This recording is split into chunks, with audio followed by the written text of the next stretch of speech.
traditional dental bridge is a dental restoration that replaces one or more teeth. It's like a series of crowns all fused together, with the crown that takes up the space is like a solid crown.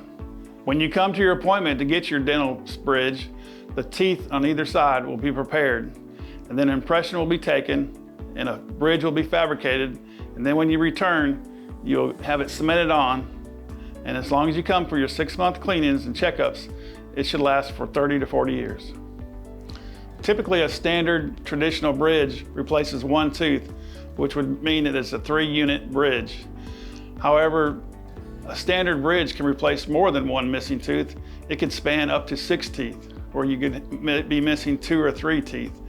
A crown or a bridge can correct color, size, and shape of your tooth to improve your smile.